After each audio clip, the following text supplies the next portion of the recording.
Hello everyone, welcome to the exia IAS academy. तो चलिए देखते हैं कौन से इम्पोर्टेंट न्यूज़ आर्टिकल हैं जो रेलेवेंट रहेंगे एग्जाम पर्सपेक्टिव से।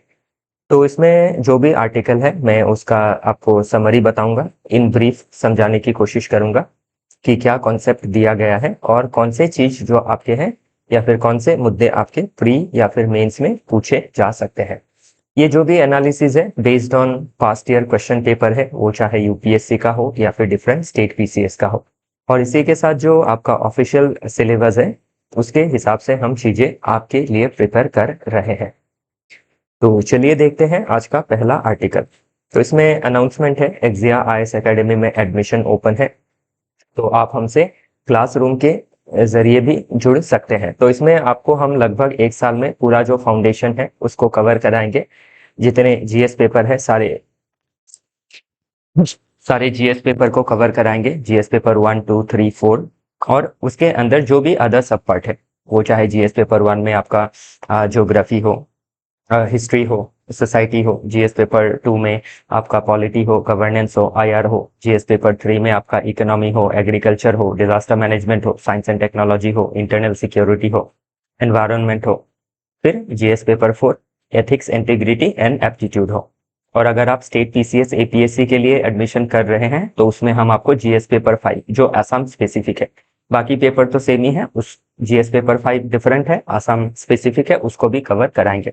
और इसी में आपका मॉक टेस्ट रहेगा फॉर प्री।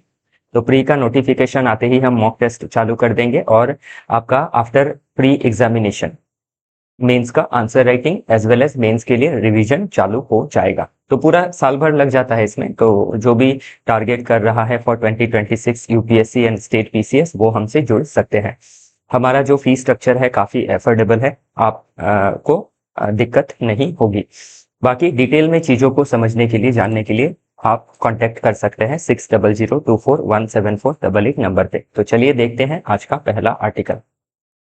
तो हर आर्टिकल के पहले मैं आपको ये बताता हूँ कि चीजों को थीमेटिक देखना जरूरी है, क्योंकि हमारा जो सिलेबस है वो भी पर्टिकुलर थीम के ऊपर ही बेस्ड है।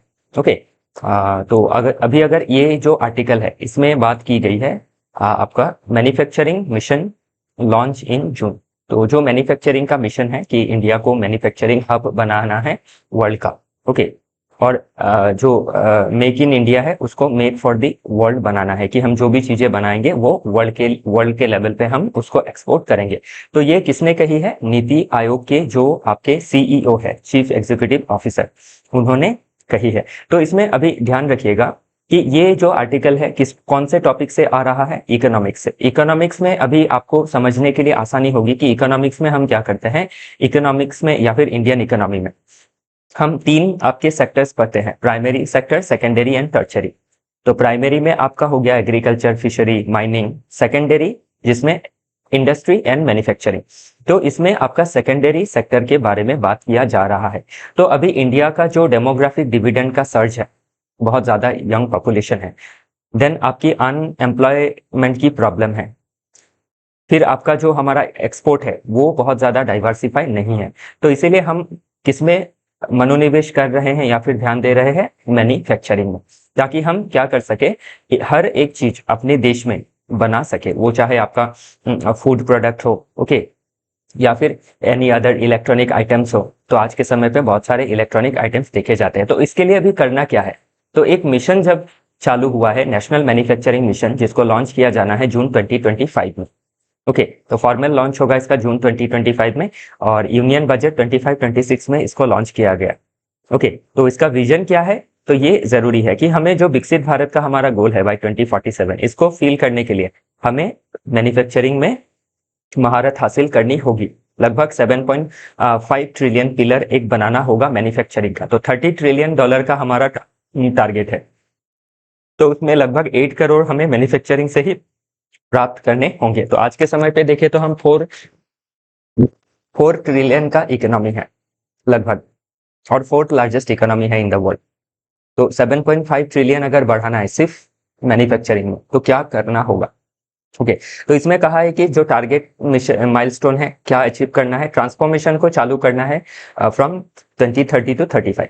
तो इसमें जब मिशन को चालू करेंगे तो 30 तक ये क्या करेगा, अपना पेस लेगा और फुल पोटेंशियल तक पहुंच जाएगा टिल 2047। ओके, तो अभी करना क्या है, इसमें क्या की ऑब्जेक्टिव है, क्योंकि आपको जो एग्जाम में क्वेश्चन पूछा जाएगा उसमें चैलेंजेस, अपॉर्चुनिटीज, वे फॉरवर्ड, इस तरह के क्वेश्चन पूछे जाएंगे सिंपलिस्टिक। ओके, इसलिए मेंस का ज्यादा डर आपको नहीं रखना है। तो ईज ऑफ डूइंग बिजनेस को प्रोवाइड करना है, जो हमेशा ही कहते आ रहा हूं मैं, या फिर इकोनॉमिक सर्वे ने भी इसी को मेंशन किया है। सो कॉस्ट ऑफ डूइंग जो बिजनेस है उसको घटाना होगा, ईज ऑफ डूइंग बिजनेस को लाना होगा। जो आपका कंप्लायंस का बर्डन है, बहुत ज्यादा रेड टेपिज्म है, बहुत ज्यादा रेगुलेशंस है, उसको कम करना होगा। आपका परमिशंस को स्ट्रीमलाइन करना होगा, लॉजिस्टिक्स को डेवलपमेंट करना होगा, ट्रांसपोर्ट हो, कोल्ड चेन इंफ्रास्ट्रक्चर हो, ट्रेड का जो रेगुलेशंस है उसको आपका लिबरलाइज करना पड़ेगा। फ्यूचर रेडी वर्कफोर्स, तो वर्कफोर्स जो अभी है, डेमोग्राफिक डिविडेंड, वो अनएम्प्लॉयबल है या फिर लेस एम्प्लॉयबल है, तो उसको स्किलिंग देना है, रीस्किलिंग देना है, अपस्किलिंग करना है।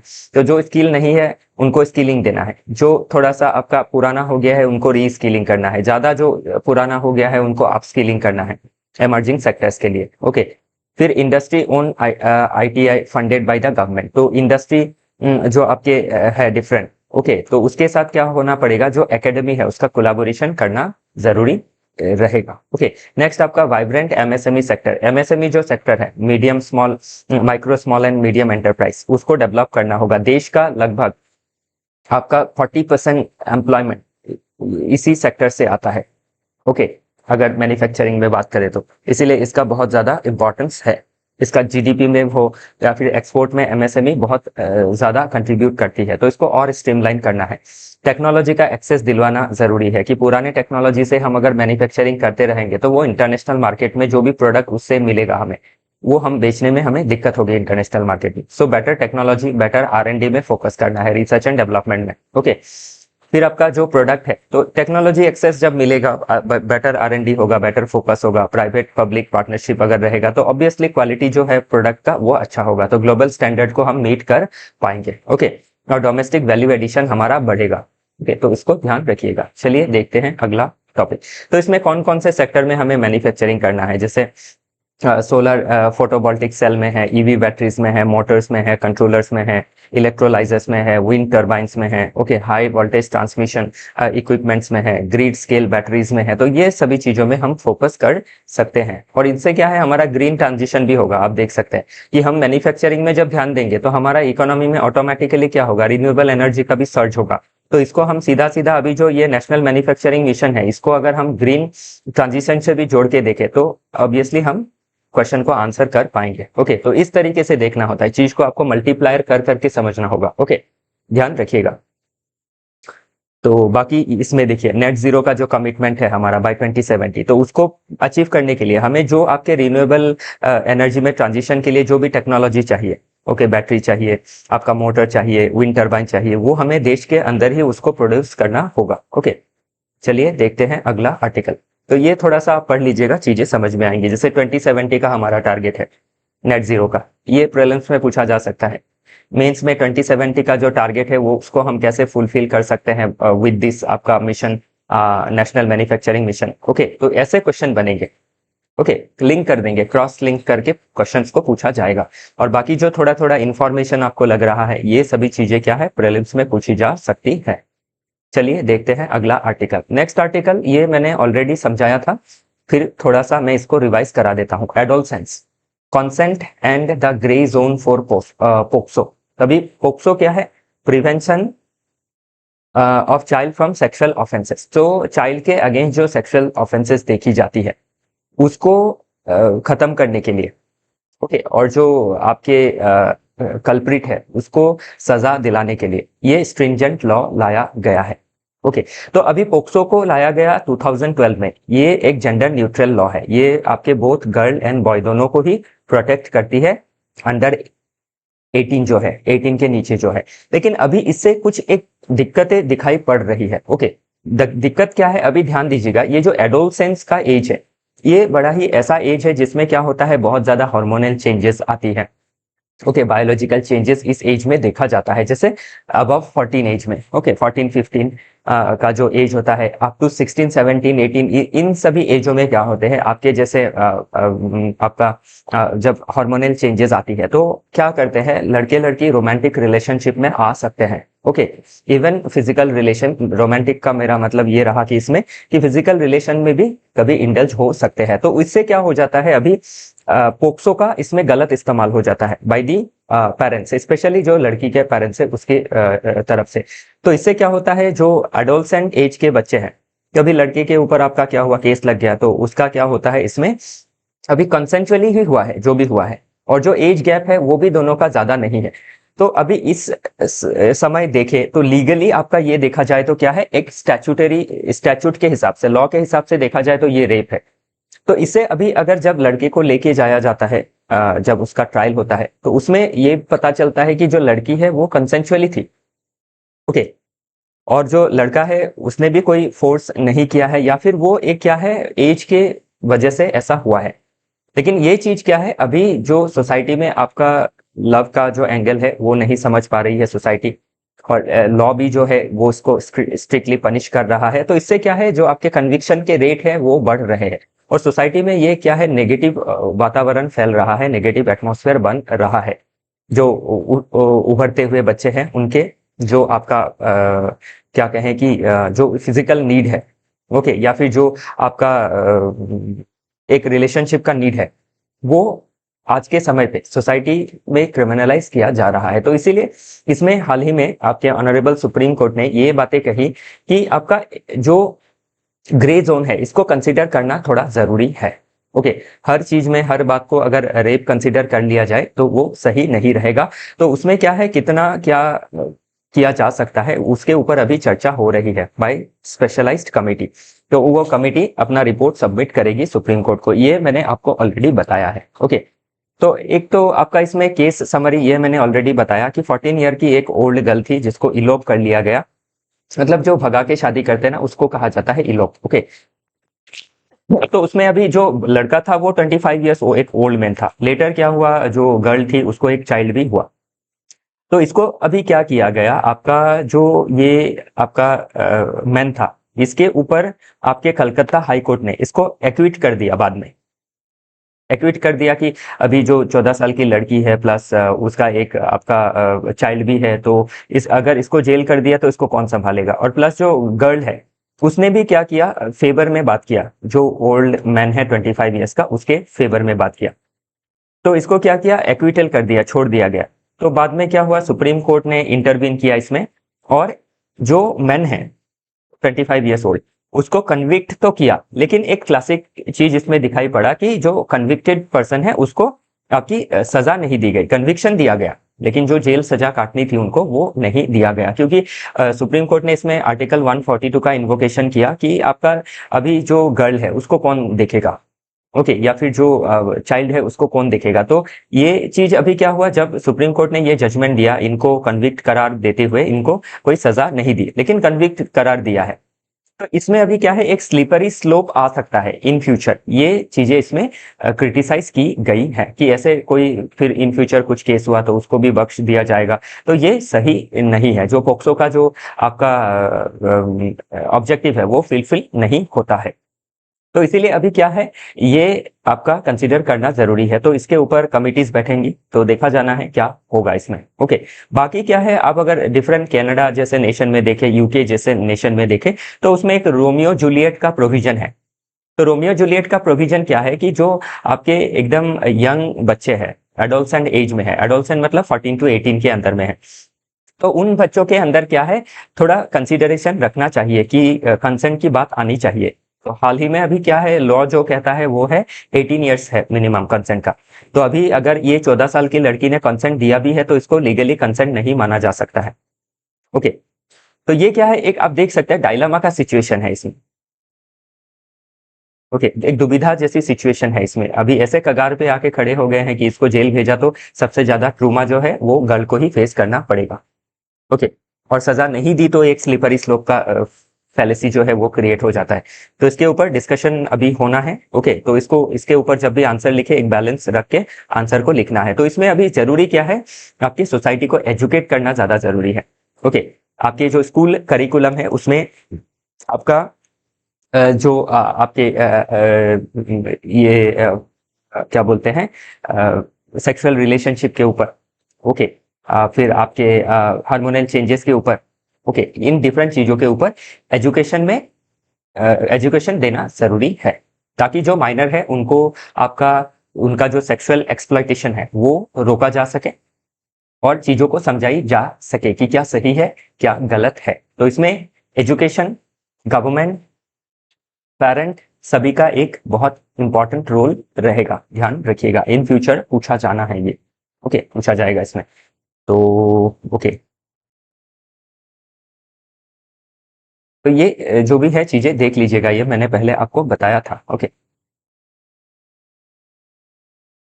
नेक्स्ट कहीं पे इसमें मेंशन किया होगा अबाउट एजुकेशन। ओके, तो एजुकेशन क्या है, एक बहुत आपका इंपॉर्टेंट रोल प्ले करेगा। ओके, तो बाकी जो रोमियो जूलियट है वो उसका एक्सेप्शन है, इंडिया में एब्सोल्यूट 18 होना ही पड़ेगा एज ऑफ कंसेंट के लिए।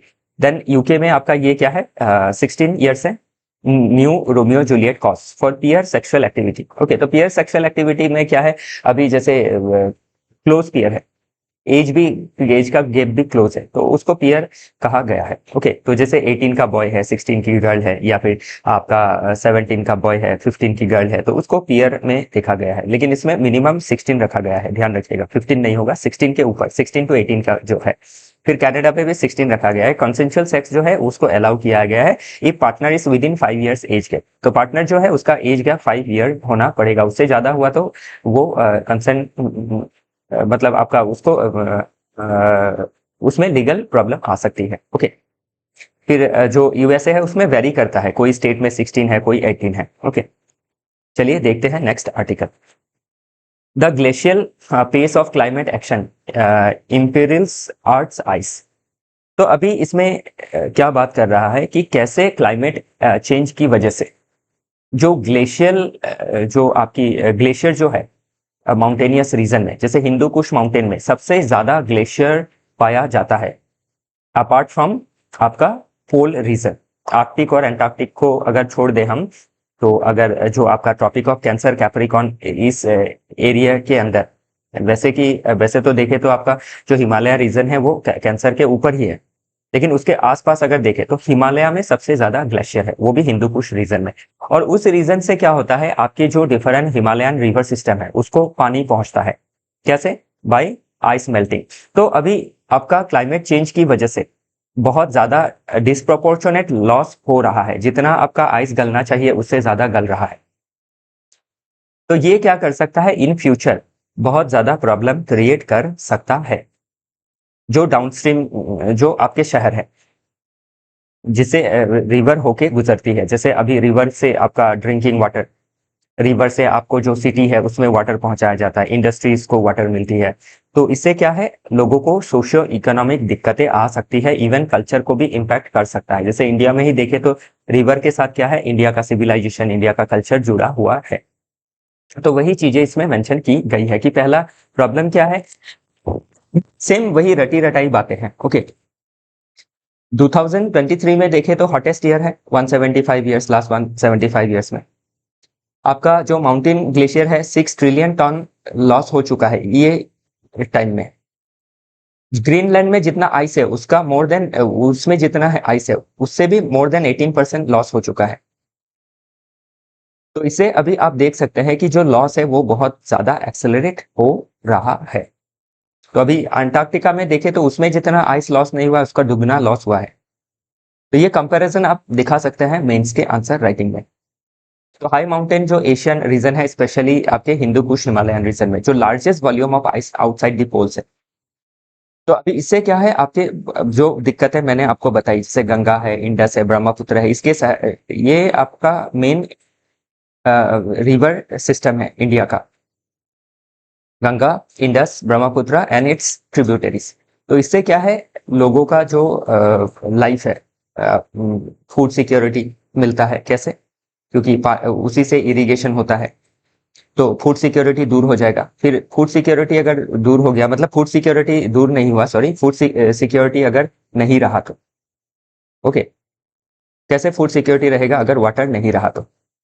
फिर अगर फूड सिक्योरिटी नहीं रहा तो मेल नरिशमेंट भी आएगा, लोग बीमार पड़ेंगे, बच्चे बीमार पड़ेंगे, स्टंटिंग, वेस्टिंग, एनीमिया प्रॉब्लम बढ़ेगा। तो इससे फिर आप देख सकते हैं कि वाटर स्कैसिटी देखी जा सकती है समर पे, और कोई रीजन में फ्लडिंग भी देखा जा सकता है। अभी के समय पे फ्लडिंग देख सकते हैं आप, क्यों? बिकॉज अभी तो आइस है तो वो मेल्ट होते रहेगा, एक समय पे जाके क्या है, वाटर स्कैसिटी भी होने लगेगी। लैंडस्लाइड जो है वो भी बढ़ेगा। इसका इकोनॉमिक डायमेंशन ऑलरेडी बताया है। एग्रीकल्चर पे इम्पैक्ट पड़ेगा, हाइड्रो पावर पे, इंडस्ट्री पे, शहर जो है उसमें, फूड सिक्योरिटी में रिस्क आएगा, एनर्जी सिक्योरिटी में रिस्क आएगा, रूरल एम्प्लॉयमेंट में रिस्क आएगा, क्योंकि एग्रीकल्चर ठप हो जाएगा। ओके, तो इससे अभी क्या है, हम इसको कैसे ठीक कर सकते हैं? और बाकी एसडीजी से लिंक करें तो एसडीजी जो 2 का गोल है, जीरो हंगर, अगर क्लाइमेट चेंज ऐसे बढ़ता रहा, जीरो हंगर हम अचीव नहीं कर पाएंगे, क्लीन वाटर का जो गोल है उसको अचीव नहीं कर पाएंगे। ओके, तो इसीलिए क्या करना है, सभी नेशंस को, हम जो आपके कॉन्फ्रेंस ऑफ पार्टीज होती है, तो अभी नेक्स्ट कॉन्फ्रेंस ऑफ पार्टीज 30 होने वाली है, इन सभी में इन चीजों के ऊपर ध्यान देना है। और आपका जो क्रायोस्फेयर है, क्रायोस्फेयर मतलब ध्यान रखिएगा, जो आपका बर्फ का रीजन है उसको क्रायोस्फेयर कहा जाता है। जैसे north pole, south pole, Himalaya, ये क्या है, क्रायोस्फेयर है।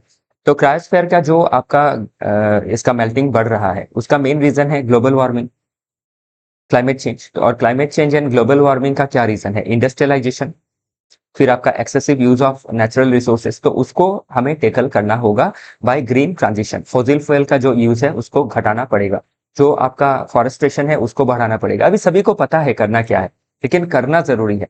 इंटरनेशनल लेवल पे इसको आपका जो प्रोटोकॉल्स है उसको लेनी जरूरी है, कन्वेंशंस लेनी जरूरी है, देन उसको डोमेस्टिक लेवल पे इम्प्लीमेंट करना जरूरी है। और जो डेवलप नेशंस है उनको हेल्प करना जरूरी है, under develop and developing Nations को। ओके, तो इसमें वही चीजें कही गई है। देखिए कॉप 30 के बारे में कहा गया है, eight global level, regional level, okay, national level पे हमें देखना होगा, लोकल लेवल पे देखना होगा। ओके, तो हम क्या कर सकते हैं, आपका रेजिलियंस बना सकते हैं against climate change. Next again climate change के ऊपर ही बात कर रहा है कि क्लाइमेट चेंज के वजह से जो इंडिया का मानसून है, या फिर जो मानसूनल क्लाउड है, क्योंकि इंडिया का 80% रेनफॉल रिसीव करता है थ्रू दिस मानसून। ओके, जो आपका सीजनल रिवर्सल ऑफ विंड होता है, उसकी वजह से हम क्या फेस करते हैं, या फिर क्या अच्छी चीजें होती है हमारे साथ, मानसून आता है इंडिया में। तो अभी मानसून का जो पूरा कोटेशनम थ्योरी है क्या है, वो हम क्लासरूम में समझाते हैं, तो उससे आप लिंक कर पाएंगे इस चीजों को। तो कि क्लाइमेट चेंज की वजह से मानसून में क्या इम्पैक्ट पड़ रहा है, कोई जगह में आपका बारिश एक्सेसिव हो रही है, कहीं आपका मॉडरेट हो रही है, और कहीं लेस हो रही है। तो बारिश ज्यादा होता है तो भी आपका खेती बाड़ी में इम्पैक्ट पड़ेगा, मॉडरेट होता है तो भी इम्पैक्ट पड़ेगा, और लेस होता है तो भी इम्पैक्ट पड़ेगा।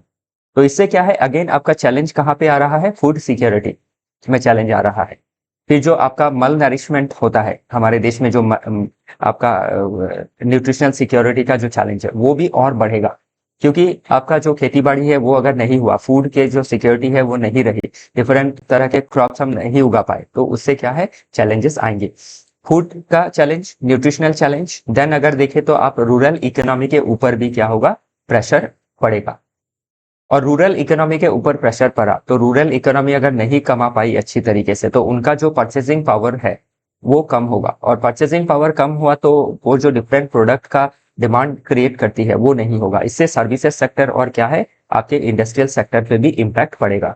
तो इसीलिए पूछा जा सकता है कि जो क्लाइमेट चेंज का पैटर्न है उसको देखते हुए मानसून के ऊपर क्या इम्पैक्ट पड़ा है, और उसके वजह से ये कैसे डिफरेंट सॉर्ट ऑफ प्रॉब्लम्स को मल्टीप्लाई कर सकता है, तो उसको कनेक्ट करके देखना आपको जरूरी रहेगा। ओके, वही सभी चीजें इसमें मेंशन की गई हैं, एक बार इसको देख लीजिएगा, आपको समझ में आएंगे। ओके, नेक्स्ट आर्टिकल बात करता है डी कोलोनाइजिंग माइंड, री इमेजिंग लिटरेचर। तो इसमें जो तियांगोस अभी कौन है, तियांगो जो है तियांगो जी जो है वो आपके एक राइटर है फ्रॉम केनिया। तो इन्होंने अपने राइटिंग में क्या बताई है कि जो माइंड्स है, जिस देशों में कॉलोनियल पावर ने रूल किया था, फॉर एग्जांपल अफ्रीकन रीजन और Asian region, including south American region, तो इन रीजन में क्या है, आपके कॉलोनियल पावर्स ने लगभग 200-300 सालों तक रूल किया है, और इन 200-300 सालों में उन्होंने जब रूल किया तो बहुत ज्यादा एक्सप्लॉयटेशन किया, और जो एक्सप्लॉयटेशन था वो सिर्फ इकोनॉमिक एक्सप्लॉयटेशन ही नहीं था, कल्चर को भी क्या किया गया, डिटोरियोरेट किया गया by importing colonial culture. For example जो लैंग्वेज है, तो अभी लैंग्वेज क्या है, आपके एक सिविलाइजेशन को बचा के रखती है, एक सिविलाइजेशन को आगे बढ़ाती है, लोगों का कॉग्निटिव डेवलपमेंट करती है।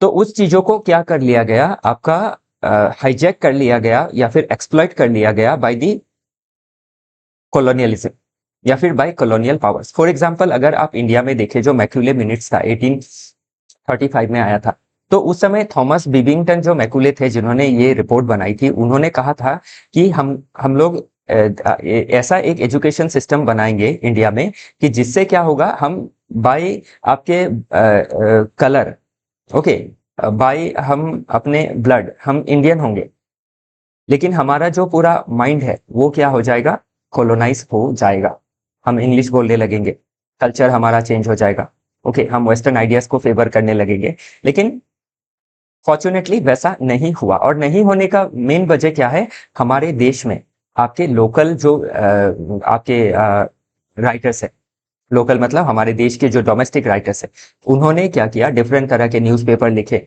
जिन्होंने कॉलोनियलिज्म का अगेंस्ट किया, ओके, अपने जो फिलोसॉफी है उसका सर्च किया, जैसे आपके दयानंद सरस्वती जी हो या फिर राजा राम मोहन रॉय जी हो, ओके, तो इन सभी जो आपके दिग्गज पंडित थे, या फिर विवेकानंद जी हो, रामकृष्ण परमहंस जी हो, ओके, और बहुत जने हैं जिनका नाम आप मेंशन कर सकते हैं। तो हमारे जो लीडर्स थे, जो कॉलोनियल लिज्म के अगेंस्ट फाइट कर रहे थे, उन्होंने सिर्फ कॉलोनियलिज्म के अगेंस्ट ही फाइट नहीं किया, जो कल्चरल इंपेरियलिज्म था, जो कल्चरल कॉलोनियलिज्म थी, उसके अगेंस्ट भी फाइट किया, और हमारे कल्चर को क्या किया, प्रोटेक्ट किया, हमारे लैंग्वेज को प्रोटेक्ट किया। तो इसीलिए अभी क्या है, हमारे देश में नो डाउट कॉलोनियलिज्म का जो प्रॉब्लम है, आप जो या फिर जो डर्ट उन्होंने छोड़ के गया है, वो अभी भी आप देख सकते हैं। इवन रविंद्रनाथ टैगोर जी ने भी कहा था कि जो आपका कॉलोनियलिज्म एक दिन खत्म हो जाएगी, ब्रिटिशर एक दिन चले जाएंगे, लेकिन उन्होंने जो डर्ट छोड़ के गया है उसको साफ करने में जनरेशन्स लग जाएंगे। तो अभी वो आप रियलाइज कर सकते हैं आज के समय पे। लेकिन अफ्रीकन नेशंस क्या है, सबसे ज्यादा सफर कर रही है बिकॉज ऑफ दिस। तो उन्होंने आर्ग्यू किया है, जो राइटर साहब है इनका आपके क्योंगो जी ने, कि आर्ग्यू किया है, language is both a carrier and creator of culture. तो लैंग्वेज से ही क्या है, एक कल्चर बनता है, एक कल्चर क्रिएट होता है, और अगर हम लैंग्वेज को छोड़ दें तो उससे क्या होगा, हमारा जो माइंड है, हमारा जो सोच है, ओके, हमारी जो आदतें हैं, वो भी कॉलोनाइज्ड हो जाएंगी।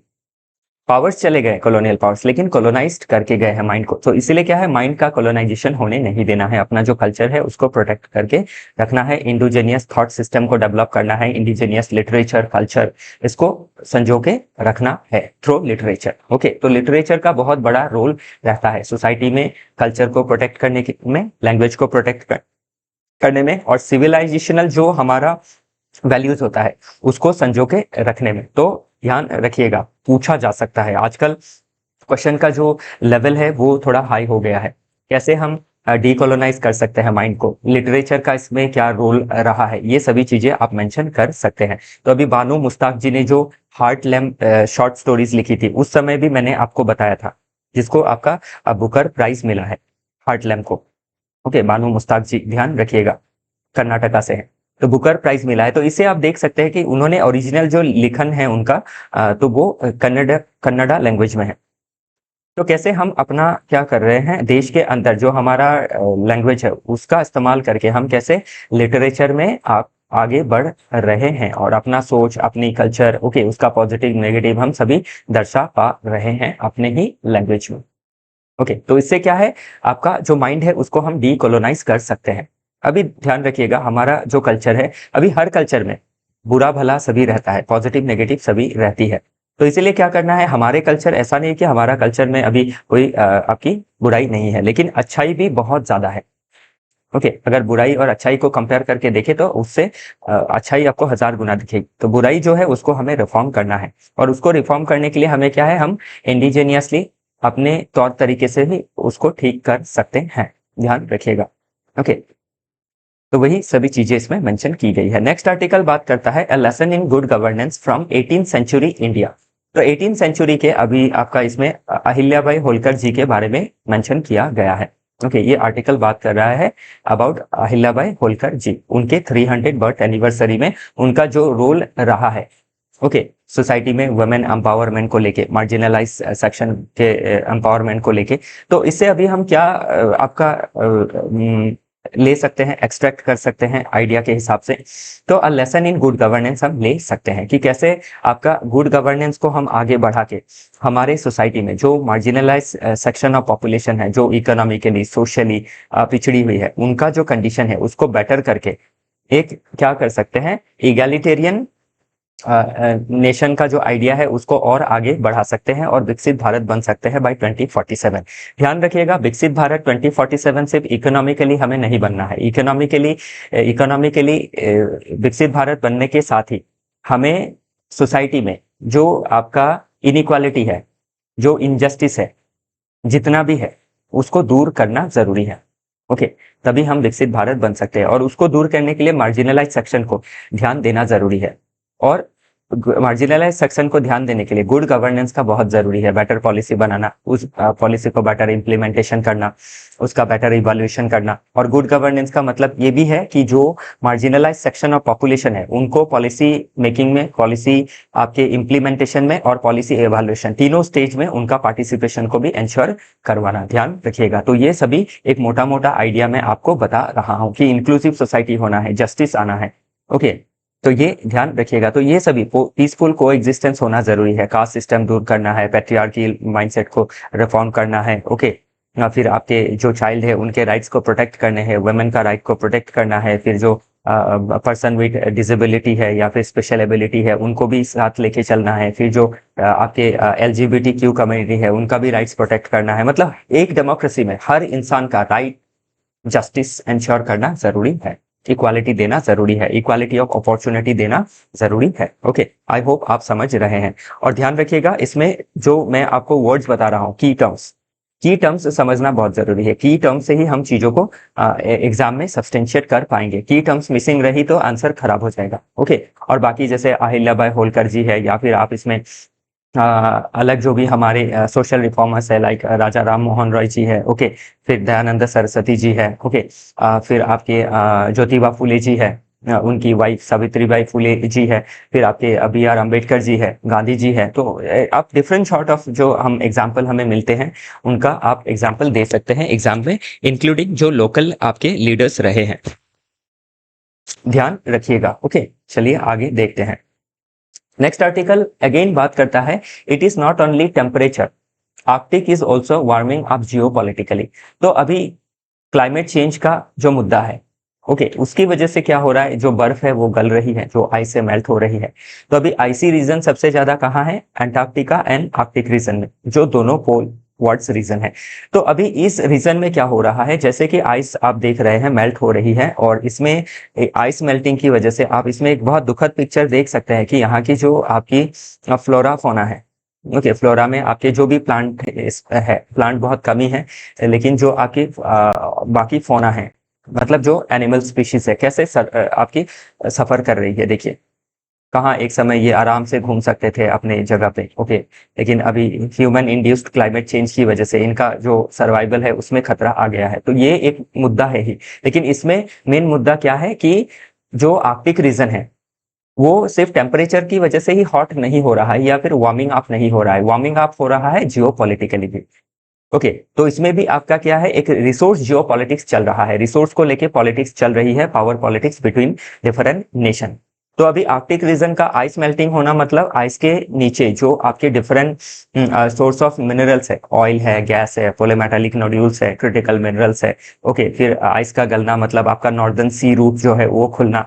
तो इसका क्या है, इकोनॉमिक सिग्निफिकेंस है। तो हर देश चाहती है कि जो उस आर्कटिक रीजन में है, इस रीजन में से ज्यादा रिसोर्स एक्सट्रैक्ट कर सके। तो अभी क्या है, 3 गुटों में सभी बट गए हैं, स्पेशली दो गुटों में बटे हैं, एक नेटो एंड वेस्ट जो नेशन है वो चाहते हैं कि इनका जो दबदबा है इस रीजन में ज्यादा बना रहे। फिर रशिया चाहता है कि रशिया का दबदबा ज्यादा बना रहे, इनको ज्यादा सहूलियत मिले क्योंकि इनका सबसे ज्यादा एरिया इस रीजन में है। देन चाइना अपने आप को क्या कर रही है, सेल्फ डिक्लेयर कर रही है कि वो आपका नियर आर्कटिक स्टेट है। Okay, even polar silk road भी डेवलप कर रही है अंडर जो one belt one road initiative है उसके तहत। ओके, तो इससे अभी आपका क्या है, एक हॉट जियो पॉलिटिक्स देखा जा सकता है, अमंग नेशन से कंफ्लिक्ट देखी जा सकती है। ओके, तो इसको लेके क्वेश्चन पूछा जा सकता है कि ये ध्यान रखिएगा, ये जो पूरा लाइन है यही क्वेश्चन बन सकता है। It's not only temperature, Arctic is also warming up geopolitically, full stop, comment, question बन गया। तो इसमें आपको पूरा समझ में आ जाएगा कि टेम्परेचर घट रहा है, सॉरी टेम्परेचर बढ़ रहा है और आइस घट रही है, ये तो एक कंसर्न है ही। लेकिन इस क्वेश्चन का ध्यान रखिएगा, ये पहला मुद्दा नहीं है। ओके, ये पहले मुद्दे के ऊपर क्वेश्चन नहीं पूछा गया है। क्वेश्चन पूछा गया है Arctic is also warming up geopolitically, full stop, comment. तो आपको इस पॉइंट में ज्यादा ध्यान देना है। इसको भी थोड़ा सा आप स्टार्टिंग में लिखेंगे, बाकी इसमें आप शिफ्ट कर जाएंगे फुल स्टॉप के बाद। ओके, तो उन चीजों को ध्यान रखना होगा। बाकी इसमें ध्यान रखिएगा, सॉलबार्ड ट्रीटी है 1920 में जो आया था, कहीं पे मेंशन होगा, ये रहा सॉलबार्ड ट्रीटी। इसको यूपीएससी में पूछा जा चुका है प्रीलिम्स में। तो सॉलबार्ड ट्रीटी क्या है, क्या इंडिया इसका पार्ट है? यस, इंडिया इसका पार्ट है। तो कैसे आर्कटिक रीजन की रिसोर्स को आपकी एक्सप्लोर की जाएगी सॉलबार्ड ट्रीटी के अधीन, ये सभी चीजें मेंशन की गई है। इसके बाद आपका आर्कटिक काउंसिल भी है। तो आर्कटिक काउंसिल में कौन से देश आते हैं? जो आर्कटिक रीजन में है। ओके, टोटल 8 आर्कटिक नेशन है, ये भी पूछा जा सकता है, प्रोबेबली पूछा गया है यूपीएससी प्रीलिम्स में, मुझे जितना तक ध्यान है। Canada, Denmark, Finland, Iceland, Norway, Sweden, Russia and United States. और इंडिया इसमें मेंबर है क्या? मेंबर नहीं है, लेकिन ऑब्जर्वर स्टेट है, ध्यान रखिएगा। ओके, इंडिया, चाइना, जापान, और इंडिया भी इस रीजन में, आर्कटिक रीजन में क्या कर रही है? रिसर्च कर रही है थ्रू कौन से research station? Himadri research station. ये पूछा जा सकता है प्रीलिम्स में, ये चीजें जरूरी रहेंगी। इसमें मेंशन नहीं है हिमाद्री के बारे में, फिर भी आप उसको नोट कर लीजिएगा। ओके, ध्यान रखिएगा, एकदम सिंपल चीज है, मैं बता रहा हूँ ना आपको। मेंस एकदम सबसे अगर सिंपल एग्जाम है मेंस ही है, सबसे टफ अगर है वो प्रीलिम्स है, उसमें थोड़ा रिस्क रहता है। ओके, बाकी मेंस में क्या है, ओवरऑल आपको चीजें समझनी है, आइडिया लिखना है, डरना नहीं है। ओके, सॉलबार्ड ट्रीटी, तो इसको एक बार ध्यान से पढ़िएगा। ओके, नेक्स्ट है एंड गेम इनसाइट। तो हाल ही में क्या हुआ, जो आपके बसवा राजू जो है, ओके, ये आपके लेफ्ट विंग एक्सट्रीमिस्ट के लीडर थे। तो इनको हाल ही में इनका आपका इनके ऊपर अटैक किया गया और इनको एलिमिनेट कर दिया गया।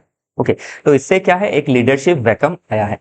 तो अभी गवर्नमेंट का जो आपका ऑपरेशन है कि 2026 के तक आपका जो लेफ्ट विंग एक्सट्रीमिज्म का जो एरिया है उसको खत्म करना है, एक्सट्रीमिज्म से मुक्त करना है जगह को, और डेवलपमेंट इंश्योर करनी है। तो अभी इसमें मैंने जैसे पहले आपको बताया था कि ये जो सिक्योरिटी का पार्ट है जीएस पेपर 3, उसमें पूछा जा सकता है इंटरनल सिक्योरिटी इशू में। तो इंटरनल सिक्योरिटी इशू में अगर आप नॉर्थ वेस्ट रीजन में देखें, जम्मू कश्मीर, टेररिज्म का प्रॉब्लम है। नॉर्थ ईस्ट रीजन में देखें तो इंसर्जेंसी का प्रॉब्लम है, जो अभी बहुत ज्यादा नहीं है, कम हुआ है, पहले से बहुत इंसिडेंट कम हुआ है नॉर्थ ईस्ट में। और अगर आप ईस्टर्न रीजन और थोड़ा नीचे साउदर्न रीजन तक देखें तो प्रॉब्लम किसका है? लेफ्ट विंग एक्सट्रीमिज्म का रीजन है, या फिर माओइज्म का, या फिर नक्सलिज्म का प्रॉब्लम है। तो इसको सिक्योरिटी वाइज हैंडल किया जा रहा है। लेकिन इसी के साथ मैंने बताया था कि जब भी सिक्योरिटी के ऊपर क्वेश्चन पूछे तो 2 पॉइंट में आपको आंसर देना है। नंबर वन सिक्योरिटी मेजर्स लेने हैं, जैसे काउंटर जो आपका जो नक्सलिज्म है उसको काउंटर करना है। Okay, then secondly developmental activities करनी है, सोशो इकोनॉमिक डेवलपमेंट के लिए एम्प्लॉयमेंट देना, एजुकेशन देना। ओके, देन हेल्थ डेवलपमेंट करना, कम्युनिकेशन फैसिलिटीज को डेवलप करना, सैनिटेशन फैसिलिटीज देना, ये सभी चीजें आप मेंशन कर सकते हैं। रूट कॉज क्या है ये थोड़ा जानना जरूरी है, क्योंकि बंगाल में जो बंगाल रीजन है, वेस्ट बंगाल, उसमें पहले नक्सलिज्म का सर्ज हुआ था इन लेट 1960s, और प्रिसाइजली देखे तो 1967 के आसपास था। ये नक्सलबारी विलेज में था, इसीलिए इसको आपका नक्सलबारी से नाम से भी जाना जाता है। और माओइज्म इसीलिए कहा जाता है क्योंकि ये माओ जेडंग जो है, चाइना का जो लीडर था, उसके आइडियोलॉजी से प्रेरित है। ओके, तो अभी प्रॉब्लम क्या है, क्यों हमारे इधर सर्ज हुआ? Because of land alienation, tribal exploitation, absence of state lead development, socio political marginalisation. तो ये जो प्रॉब्लम है इसको हमें क्या करना है, दूर करना जरूरी है। तभी जो डेवलपमेंट के बारे में कहा ना कि एक तो हम सिक्योरिटी स्ट्रेटेजी लेंगे ही, ओके, उसमें हम पहले तो उनको आपके कन्विंस करने की कोशिश करेंगे कि आपका जो बंदूक का रास्ता है वो सही नहीं है, डेमोक्रेटिक रास्ते पे आना चाहिए। अगर नहीं मानते हैं तो उस ज़्यादा एक्शन लेना ज़रूरी रहेगा, ओके, जैसे फाइनली एलिमिनेट करना होगा।